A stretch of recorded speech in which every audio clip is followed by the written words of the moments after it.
안녕하세요. 입니다. 수능이 얼마 남지 않았는데요. 수능 당일 행동 수칙에 대해 말씀드리겠습니다. 이것으로 점수를 얼마나 올릴지는 모르겠지만 최소한 깎아먹지는 않을 거라고 장담합니다. 첫 번째로 수능 당일은 무조건 속이 편해야 됩니다. 속이 불편하면 문제 풀이에 지장을 주죠. 속이 쓰리거나 더부룩한 상태에서는 제 실력을 낼 수가 없습니다. 아침은 꼭 먹되 속이 가장 편한 음식으로 드세요. 저는 수능 당일 미역국을 먹었습니다. 미역국 먹으면 시험 망친다? 다 미신입니다. 미역국 잘 먹고 점심 도시락도 미역국으로 먹었습니다. 속이 편해서 그런지 부대끼지도 않고 수월하게 시험을 마칠 수 있었죠.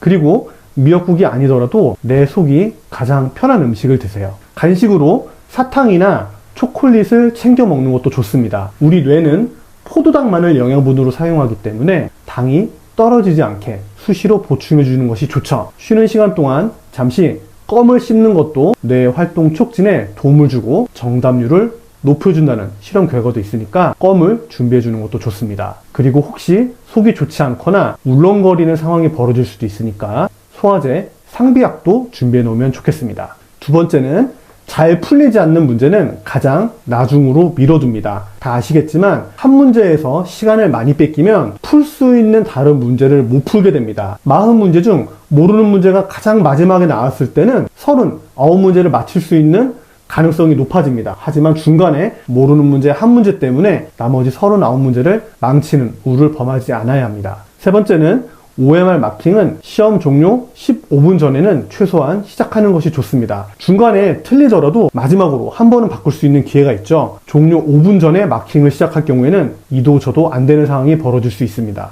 네 번째는 수능 당일은 절대 지각하시면 안 됩니다. 될 수 있으면 전날 10시를 넘기지 말고 잠자리에 드는 것이 좋죠. 지각을 하지 않더라도 바쁘게 시험장을 들어선 사람과 느긋하게 들어선 사람은 차이가 있을 수밖에 없습니다. 다섯 번째, 손에 익은 필기구를 사용하세요. 당일 처음 사용하는 필기구보단 훨씬 낫습니다. 그리고 여분의 필기구를 준비하시고요. 마지막으로 시험이라는 건 인생의 아주 일부분입니다. 저도 수능을 2번 보았고 이후 대학생활 중에도 꽈락을 했던 적이 있었습니다. 지금은 그 과정을 겪은 후 40이 넘은 꼰대가 되었지만 돌이켜보면 인생의 수많은 과정 중에 하나일 뿐입니다. 절대 좌절하지 마세요. 지나고 보면 그땐 그랬지 정도로 지나간 기억 속에 아주 작은 단편이 될 뿐입니다. 그리고 마지막으로 부모님들께 전합니다. 학생은 최선을 다해 고등학교 과정을 마치는 시험을 치고 왔습니다. 자녀분들께 그저 수고했다, 고생했다 한마디 해주시고 맛있는 저녁 함께 해주세요. 자녀분들은 부모님의 사랑을 듬뿍 느낄 수 있을 겁니다. 그럼 고3 학생 여러분, 부모님들 화이팅입니다.